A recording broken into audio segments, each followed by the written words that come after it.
Hey, Dr. Gray's back with one last segment on geography of the economy or the economic geography. We'll start out with one of the last and in many ways the biggest of all businesses, tourism. And of course, it's a basic industry. It's a really classic example of it because basically um, everybody that comes in from out of town is bringing money in, and that's exactly what a basic industry does. Tourism is great because it is often geographically dispersed, meaning lots of places that don't have really anything going for them. If they have beautiful mountains or a great museum, or some guy carved a bunch of presidents' heads in a mountain out in the middle of nowhere, then you can draw in tourists and make money off of them. The problem is that so often it suffers also from multiplier leakage when there isn't local control over the tourist infrastructure. So if, say, Holiday Inn or Paris Hilton comes in and builds all the hotels, and all the profit from the hotels go back to Paris Hilton or whoever owns the Holiday Inn, well, then you don't get to keep the money locally. So suffers when local control is lost. So that's, it's good when the locals control the tourist infrastructure. Historical, cultural locations, sometimes in rural areas, seacoast, mountains.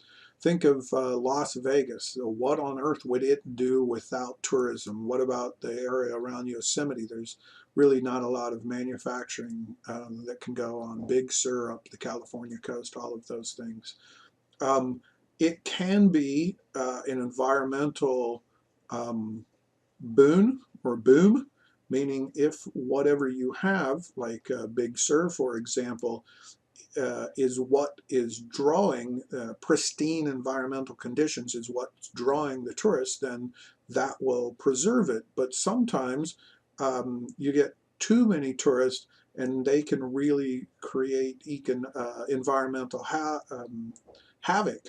Hawaii has had to ban, for example, sunscreens of some sorts there because so many tourists are swimming in the oceans nearby, and that's apparently doing damage to the corals, which is one of the things lots of people like to go see, is the marine wildlife off the coast by snorkeling around, and but too many tourists are ruining that.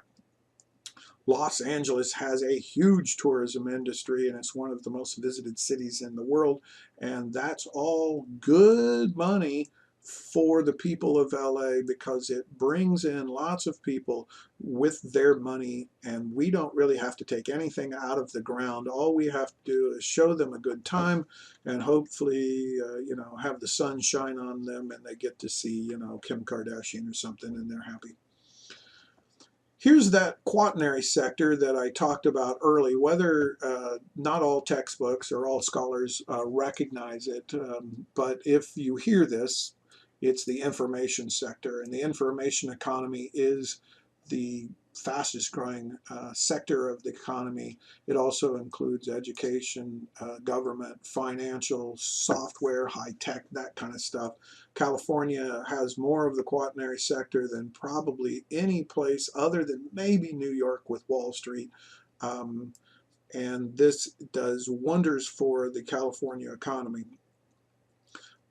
Some of that started out as defense industry stuff. There was a lot of that after World War II.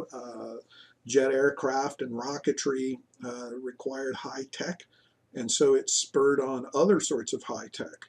You often also need universities, and Silicon Valley grew up around Stanford and Berkeley, but other university towns like Austin, Texas, and Boston, Massachusetts, with their famous universities, and the Research Triangle in North Carolina, have all also developed high-tech areas. You need venture capital. We talked about that. Investors willing to take a risk on new ideas, and startups of various sorts. And the last thing, and we'll talk about that with our discussion on Richard Florida a little bit, is you have to have a culture of innovation, and California has that in spades. I have this sort of Haight-Ashbury hippie area photographed because weirdos of all sort, and I say that in the nicest possible way, are responsible not only for crazy places like the Haight District in San Francisco, but also they're the ones that come up with new ideas for things like personal computers or Amazon or Yelp or Uber. These things are frequently come out of California because, well, we got a lot of weirdos and they think differently than people in other parts of the country. Richard Florida basically is an author who is famous for writing about why do silicon landscapes evolve, and he claims that if you want to attract talent, and talent is really what drives the economy, especially the high-tech economy, what you need is tolerance. You have to allow people with big ideas that are bright, that might be a little bit different, might be a little bit nutty and crazy, that would feel right at home with the goofiness of San Francisco. You have to allow those people to be themselves and to be inventive, to be creative. What you can't have are squelchers. Squelchers are people who say, you can't do that, that's a dumb idea. Why don't you just, be like everybody else? Some areas of the country, some areas of the world have far more squelchers than they have tolerant people.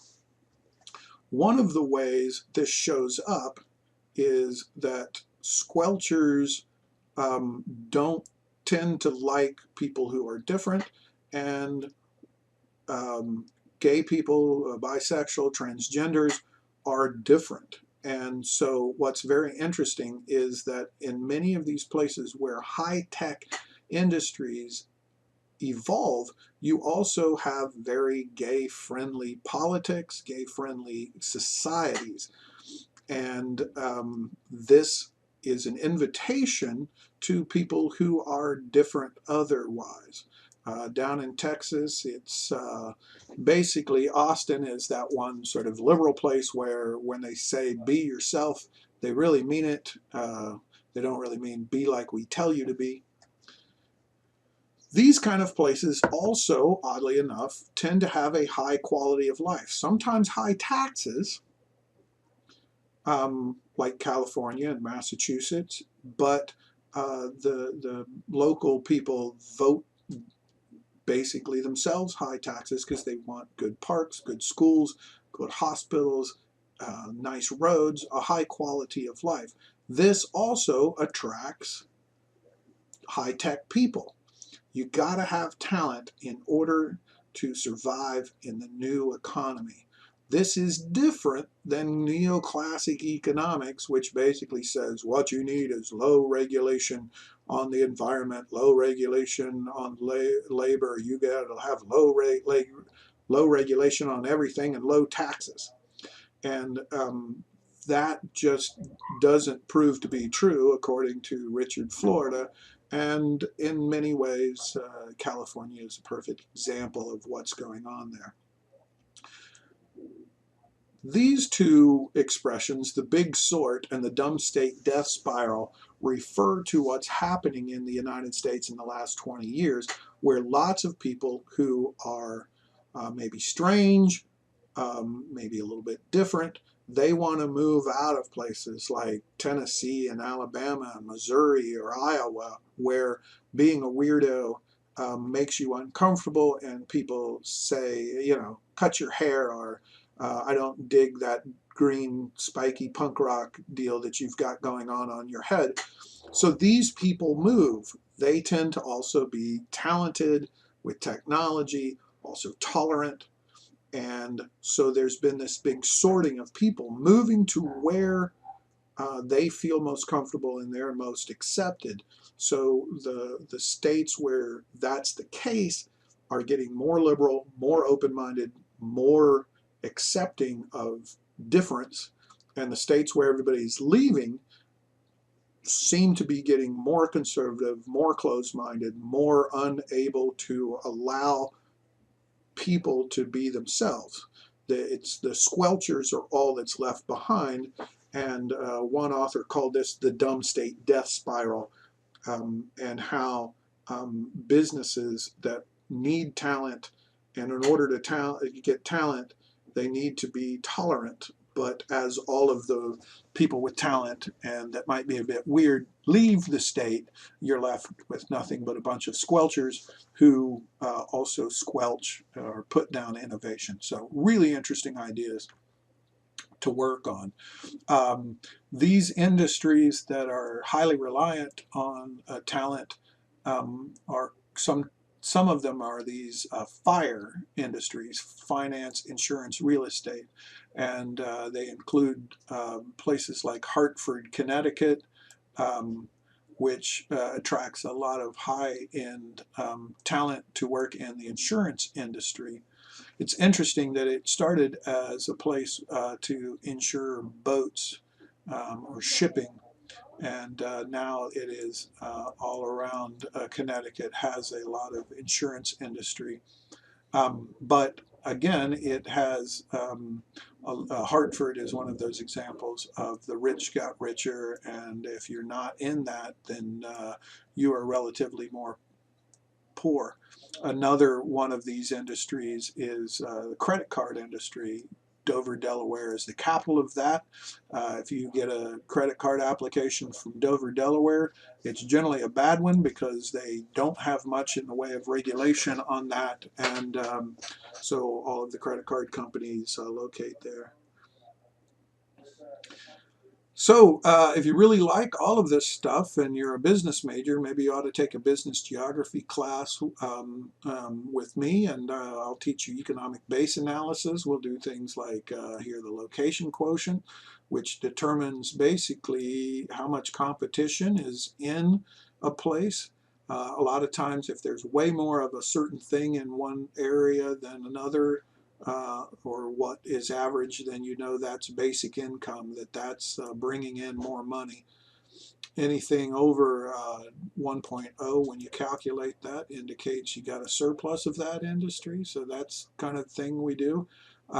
Geographers make a lot of money doing retail site location. Certainly you've heard the location, location, location. Those are the three most important words in business, but we rarely have business students enrolled in geography and learning how to set up the, where to put the next McDonald's. And this is a lucrative industry. It's a good job. We have lots of geographers that wind up getting jobs out of this very program doing it. Sometimes it's called location intelligence. McDonald's and Walmart are really good at putting places where they won't go out of business. There's been a lot of money in where to close stores. The JCPenney's and Sears, Starbucks, Lowe's all have closed stores, and a geographer is usually the one that makes that decision. Aren't interested in retail? What about hospitals? What about schools of fire stations? It's all much of the same thing. The hoteling model you'll read about in the book, and basically it is a model that you would learn more about in economic geography when there are multiple businesses basically selling the same thing. The business knows that you won't drive past one to the next, and so they try to get closest to you. Read about this in the book, but basically what you find is that this model, this logic of location, has a tendency to put a bunch of businesses right next to each other. More sophisticated stuff, the Huff Model, where to put stores, malls, and whatnot. Marketing geography in the last minute or so is a really exciting thing for me. Is how do they get you to buy stuff using geography? So why would we drink this sort of flavorless beer? Because they do a good job of associating a day at the beach with this beer. Landscapes are used to sell products.